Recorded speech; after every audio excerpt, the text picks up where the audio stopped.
Hi everybody of the VC, and hi Steve Whitty. I'm very happy to be here and to finally knock out this video, which is a contest entry to Steve Whitty's 200 subs contest. It's been going for a while, but it's kind of a sticking point for me. I wanted to do this, but well, now I'm finally forcing myself to do it. I don't know, literally the day before the end of the contest. So anyway, I'm going to talk about a Birmingham band, in fact a few people from Birmingham as it happens, and I'm going to suggest them as, or nominate them as a band that should be in the Rock and Roll Hall of Fame. I don't think they're already there. In fact, I'd be surprised if they are, but well, I would say that they should be. So, a long time ago, I think in the late 70s, this guy met up with this guy, and together with this guy, they formed a band, and they sort of modelled themselves on well, amongst others, Roxy Music and late David Bowie, so on and so forth. And they put together some music, and they did 4 gigs, and eventually the first guy to join them was a guy called Stephen Duffy. He left he left the college and he left Birmingham to go and pursue other ideas. Years later, Stephen Duffy would get back together with Nick Rhodes and put together this record, or this CD. I don't think it was never released on vinyl. This is a recording of sort of the very early tracks put together by what would go on to eventually become Duran Duran. So Stephen Duffy was a founding member, and he's actually well known sort of to be one of the writers of one of the early successful singles of Duran Duran called Girls on Film. He went on to his own sort of solo career, and he started the Lilac Time together with his brother and a few other people. They are also very much a Birmingham band. They're not situated in Birmingham anymore, but the 2 sort of founding members are from Birmingham, obviously. So, Duran Duran, that's who I'm going to talk about today. So they've been around a long time. They've had a lot of successes. There's a few statistics which I noted down here. Apparently they've had 14 singles in the top UK top 40 over the years, and they've sold more than 100 million records, which is a fair amount, I would say. I can't tell you off the top of my head how many top 10 singles that they've had, but they've had quite a lot, and a few number ones to boot. They were very important in the sort of the leading of the second invasion, or second British invasion to American shores, and they played a large part in developing what we now know as sort of, you know, dance mixes of music. And a lot of the 12-inch singles that came out in the early 80s of pop music was sort of led by basically what Duran Duran were doing before sort of digital editing or digital audio editing. They were doing things with tape loops and sort of experimenting with extended mixes, and they would also record sort of alternative mixes of their songs, especially for different sort of releases.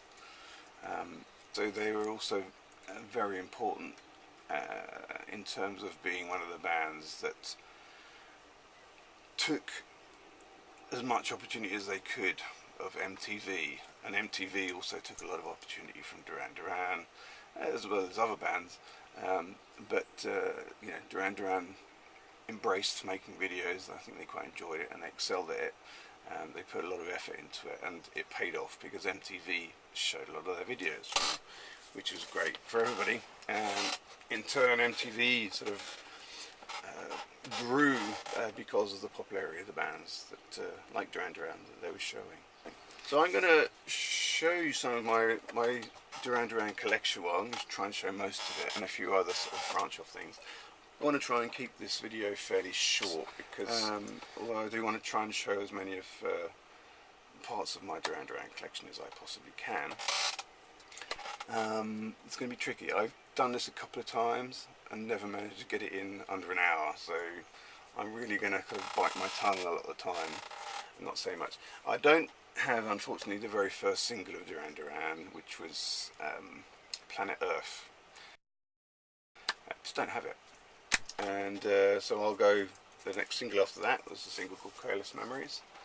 As you can tell, I've had this record for years, and in fact many of these earlier singles I have had for a very, very long time. Well, since I was a teenager. I think I probably started getting into them around about 84, and in those days, you know, records, they weren't really kind of collector's items or anything.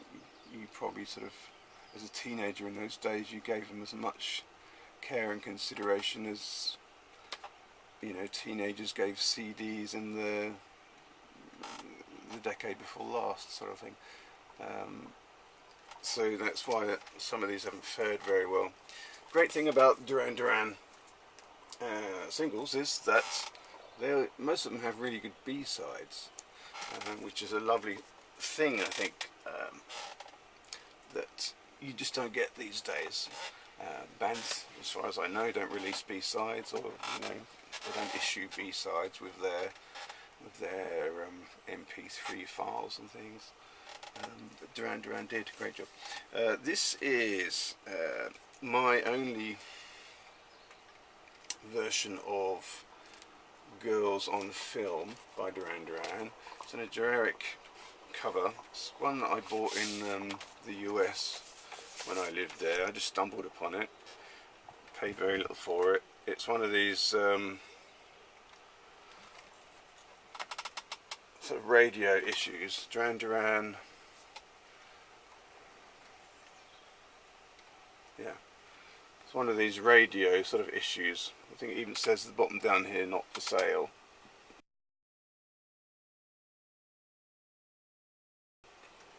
And it's on Harvest as well, which is quite unusual. Issued in America for radio stations.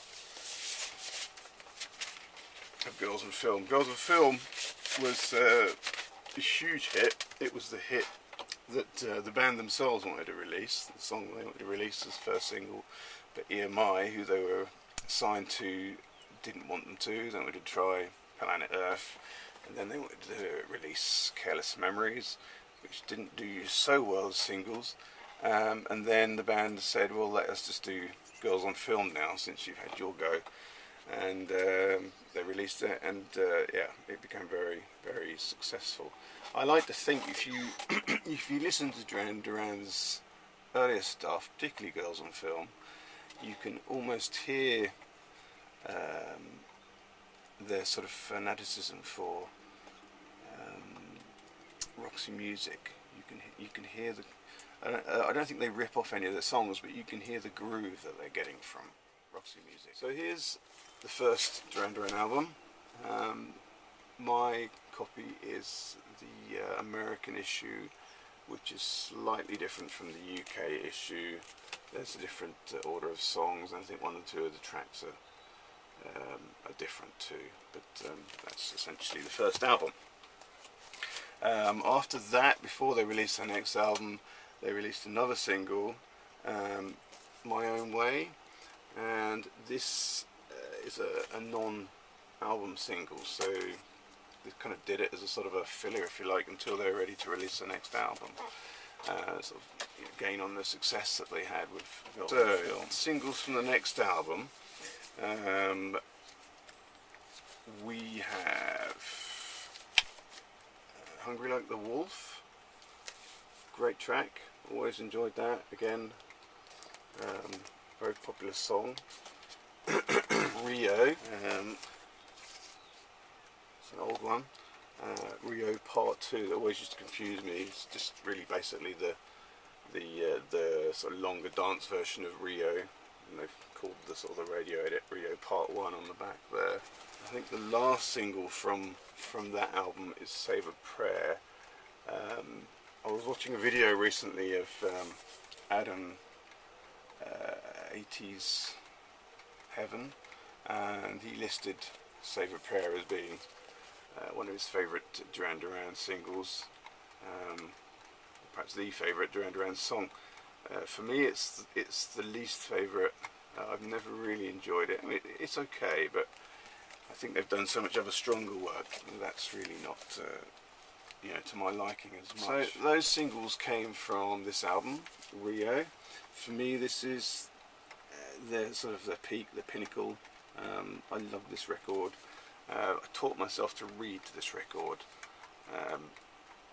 I had it on cassette. I used to play it in my mum and dad's kitchen and read I read through the C.S. Lewis Tales of Narnia books, basically, when I was about 14, 15. Quite late to kind of read and sort of read for the enjoyment, but this is what it was. And even now, when I listen to this, I think of, you know, Narnia. Or if I read those books like I've been doing with my children recently, I can't help but think of the music on this album, which is great. Really, really good record. The statistic about Rio is it's listed on the NME's list of 100 greatest albums of all time. So, brilliant.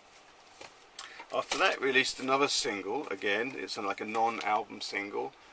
Is there something I should know? This, I believe, went to #1. Again, they did this basically to sort of fill the gap, maximise on their popularity before they were ready to release their next album. Next set of singles we've got. Here we go. So, Union of the Snake, maxi single. Again, brilliant B-side. Secret October.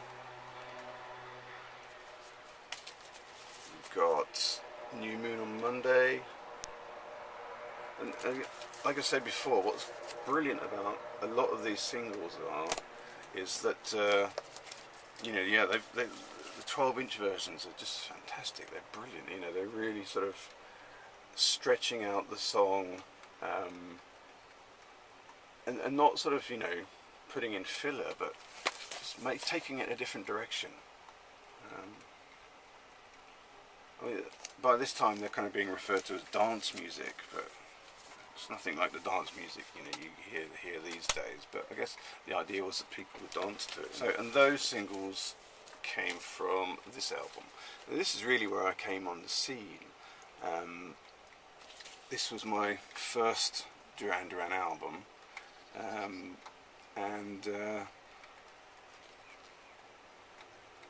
yeah, I didn't quite know what to make of all of it, but yeah, it was really good. This inspired me then to sort of go back and listen to the music that I'd been making before. It's not a bad record. It's a good record. Just not my favourite, I don't think. I probably would say that this is the least of my favourite Duran Duran albums out of the first three. Still, it had some good singles on it and a few good tracks on it too. After that, the Duran Duran released a live album called Arena, and they released a video to this too, like a VHS video of live performances and stuff. And in the video, there's lots of visual reference to where they got their name from. And they got the name Duran Duran from a character in a film that starred Jane Fonda as a character called Barbarella. It was sort of like a futuristic parody type comedy, sort of science fiction thing. But it was really quite good, and worth watching. There's a character, like the Dick Dastardly character, if you like, in that film is a guy called Dr. Duran Duran. And that's where they got their name from. It's a little bit odd because although this is live, I don't think it's particularly live as, you know, live. There's a lot of overdubbing in here. And I do know that they took off some of the bigger hits, like the track Rio's not on here, All Girls on Film, although they were recorded and released later. They were taken off to make space for live versions of some of the album tracks that they had on the album before.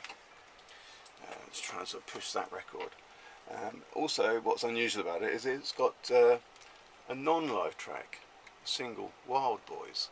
I don't know if there are any other bands that have done this before, released a live album, and then put a non-live track in there. It kind of throws you a little bit, but the Wild Boys was a huge single. Again, I think they were basically approaching their peak with this. Very sort of dramatic video, all over MTV, and Top of the Pops.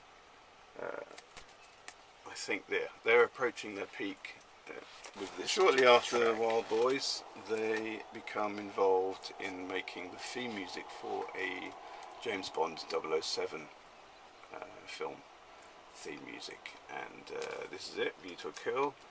It's quite interesting because it's got that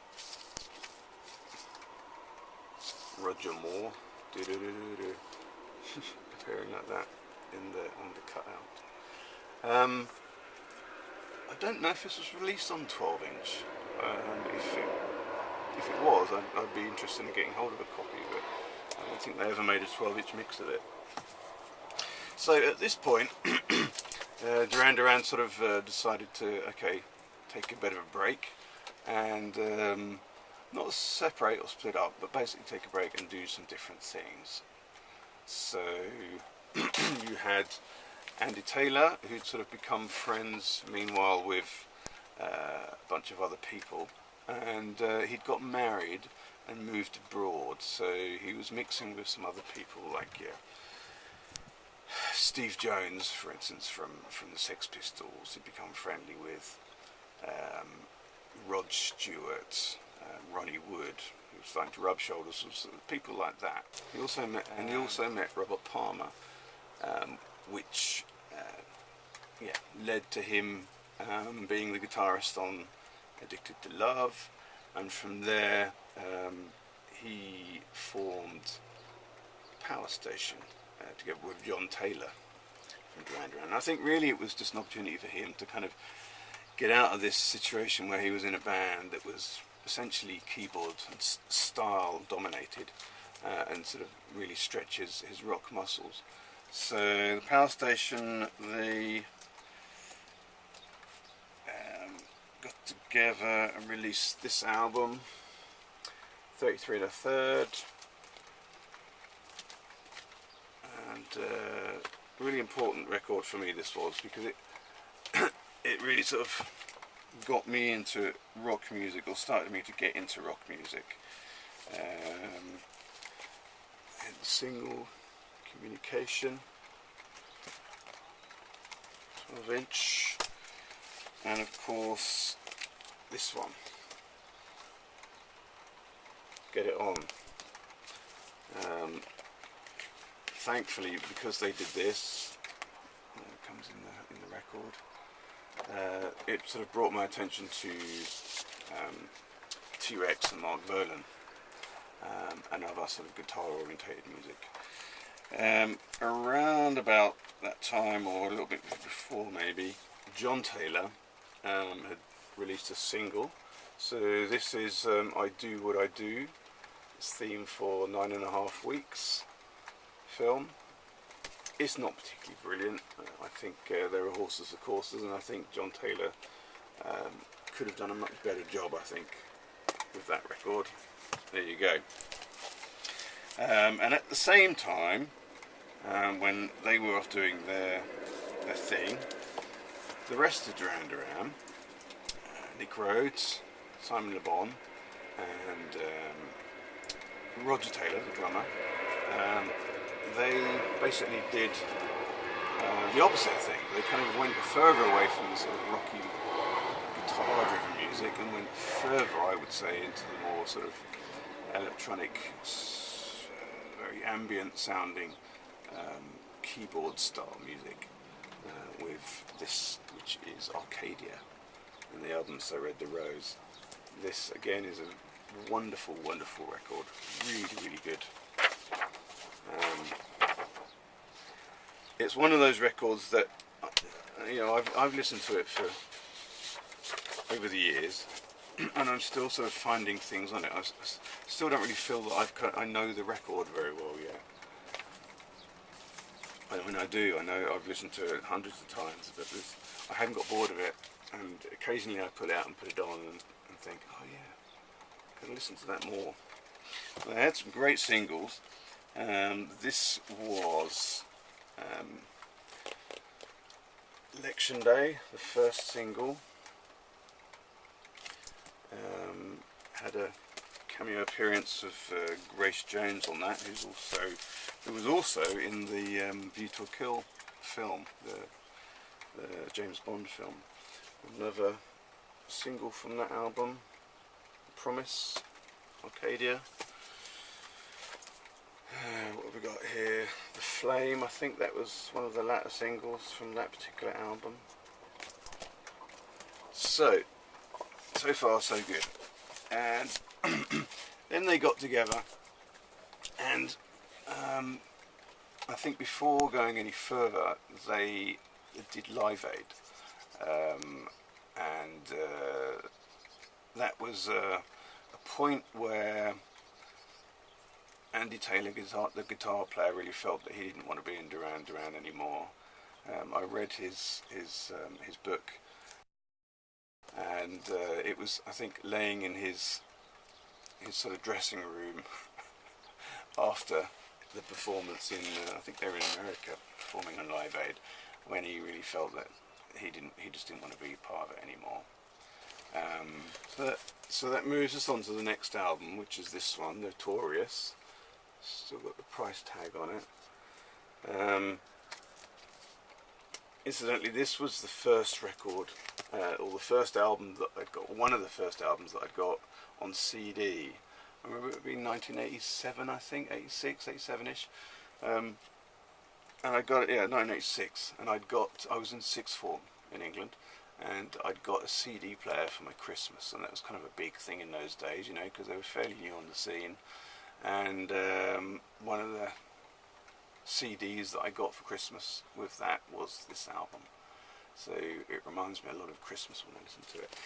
I can remember when they brought out the first single for that, Notorious. It was electrifying. It was brilliant because Duran Duran had sort of been off the scene for a while because they'd been doing Power Station and Arcadia, and now finally they were back, and it felt really good. And don't forget, this is all pre-internet days. You know, you couldn't really go looking for information. You just had to wait until the information crossed your path. You know, and when this single came out, it really sort of did electrify, I think, the fans and sort of anyone that liked Duran Duran. Notorious. But it was then, round about then, that we started hearing that Andy Taylor had left the band, and there came the single Skin Trade. It's got a great extended version, the Stretch mix on here, and a really good B-side, We Need You, on this. And then I think one of the latter singles from that album is Mi Del Presidente. Again, kind of a sort of jazzy funkiness to this. This, I think, can be said is that basically their homage to Margaret Thatcher, I think, if it's fair to say that. I don't necessarily agree with anything of that sort of nature, but there you go. It's the time. It's that time when they really sort of became big in the reign of Thatcher. Andy Taylor left and to pursue his own thing, and he was replaced by a guy called Warren Cockerillo, who was an American guitarist in a sort of similar style band, if you like, to Duran Duran, but in the States. Andy Taylor went on and he did his own thing, and you can tell, like, here's his single, first single I think from his album, and you can tell how, yeah, he's not really part of a new romantic band anymore. He wants to be part of the sort of the burgeoning rock scene, you know, the MTV rock scene, your White Snakes and your Bon Jovis and everything like that. And I can remember picking this up from the shop and taking it home, and it was just, wow, I couldn't believe it. I mean, it's a little bit dated now, but at the time it just felt great.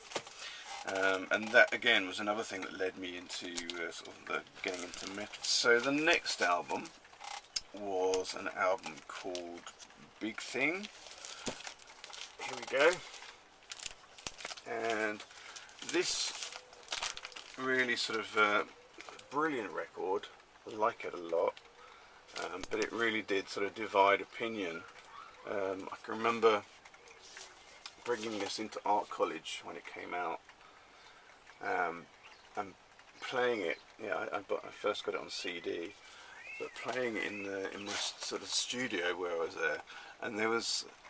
I was in a band at the time, and there was a couple of guys that were, you know, as much into Duran Duran as I was, and they just felt so let down by this sort of obvious sort of new, very sort of colourful almost, and don't forget at the time rave was sort of coming into the sort of scene, and you had all this sort of day glow colours and smiley faces and so on, and they felt that, you know, that's where this was going, and so a few people that were really sort of big fans of Duran Duran just crumpled in despair, like, oh dear, what are they doing? What have they done? But it's actually a really, really good record. The singles from that were here's a 7-inch single of Do You Believe in Shame, which was controversial, I think, because you can argue that there's a sense of what's that track by Creedence Clearwater, Susie Q. Yeah, there's a you could say that it's a bit too close to Susie Q for comfort, I guess. I don't know if it's deliberate, but I know that it caused a bit of controversy. Again, yeah, like Despair, all these Duranies saying, oh dear, they're getting into the rave scene. They weren't really, but they were experimenting, and since they'd sort of become sort of known as being a dance music band, they were kind of breaking into that. This was All She Wants Is, really, really good version. The radio version was yeah, okay, good. This is really out there. This is really sort of club mix stuff. Let's see if I can do a little bit of a needle drop maybe. And also this, I have, it's sort of like an etched disc of I Don't Want Your Love. I don't know if you can see that very well there. And also it's got yeah, again, another very, very sort of dancey club dance mix that was sort of contemporary of that time in the late 80s, early 90s. Here's my mini disc version of that 12-inch single. Don't see many of those around anymore, do you? But they were a thing at the time. So the next album was Liberty. I can remember when this came out. I remember getting it. I got it on CD. I'd be sitting in my mum's car in Tesco's car park while she did the shopping, and I was listening to this album on my Walkman, or Discman I suppose it was at the time, and yeah, I liked it. It was good. I think they're still holding their own. This one again is another one of those ones that, You either like it or you don't. And I've heard a lot of people say how poor they think this is, but it's really not that bad, considering of how bad things we're going to get in the future after that. So single from that, the one that I've got anyway is this one. This is Duran Duran, Violence is Summer. That's the first single from that particular album. I didn't get any more. So a single called Burning the Ground. And they sort of released this as well in conjunction with the compilation that they had coming out called Decadence. Next come this album, and this was a bit of a peak for them again as well. This is well, it's actually called Duran Duran, but they call it the Wedding album, informally, because of the wedding on the front. They had, I think, a top 10 hit with Come Undone. This is the CD single of that.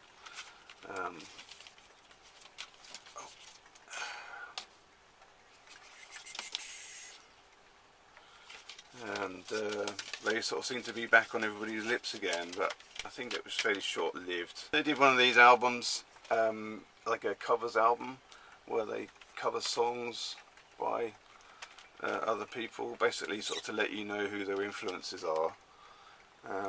And that wasn't too bad. Kept me going for a while anyway. Sometime between then and what happened next, they released an album in the States. This was a States release only.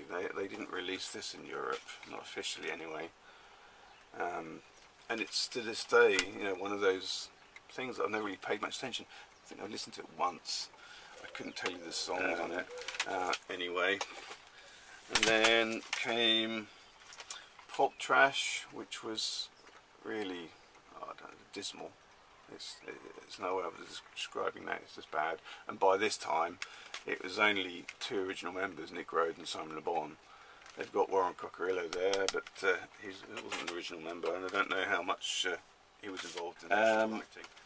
Anyway, cut a long story short, they eventually reunited with all five members. Andy Taylor come back again, Roger Taylor was there again, Roger Taylor, the drummer, had sort of retired and gone to work on a farm or something, and they all come back and released this with this big promise that they were going to be revisiting their sort of old style that they had in the early 80s, and they kind of hinted at it, and they slightly did it.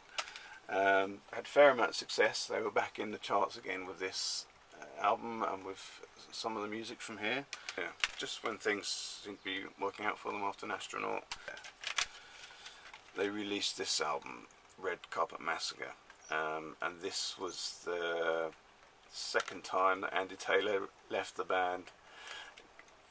I don't know why, but they felt, at least some of the members of the band felt important that they have hits, so they went to Justin Timberland and said, hey, can you write some music for us? Andy Taylor's view was, well, hang on, we've sold loads of singles, we've sold lots of records on our own, we don't need people to write songs for us, we can write our own. That's the whole point of us getting back together again. And so, but Nick Rhodes, who's basically the leader of the band, said, well, no, if you don't like it, you can go again. So Andy Taylor went again. And yeah, sure as sure, this album kind of flopped because it didn't deliver on the promise of this, the one that went before. And not surprisingly, the next album, I don't have an original copy of this, it's just a copy that someone made for me. Their next album, All You Need Is Now, was the follow-up to this, and it's so much better. And then, so the last album of theirs I have is this one, which is an album called Paper Gods, and you can tell visually it relies very heavily on Duran Duran and what their sort of their legacy, their past is. I haven't paid much attention to this one yet. It came out. Eventually bought it shortly before I moved house, and it got put in a box somewhere, and I've pulled it out basically to show it for this video. I really should give it some time. So there you go. That is my take on basically the way that Duran Duran has gone, how they peaked quite early, they lost a bit of popularity, they peaked again, took different branches, you know, went in different directions, got back together again, had some success and went down, up and down and up. Such is life. I would argue that aside from Black Sabbath, possibly Led Zeppelin, if we're going to consider them as being a Brummy band, and possibly Slade, I would say that they are probably one of Birmingham's most successful bands, and I think for that reason, and because of the sheer diversity of everything they've done in their career up until this point, they really do deserve a place in the Rock and Roll Hall of Fame. Okay, well, thank you very much. I hope that satisfies your criteria, Steve. Sorry it's as late as it is, but you know how things go sometimes. Apologise for the length of this video. I don't know how long it is, but I know it's going to be long. And okay, enjoy. Thank you very much. Bye.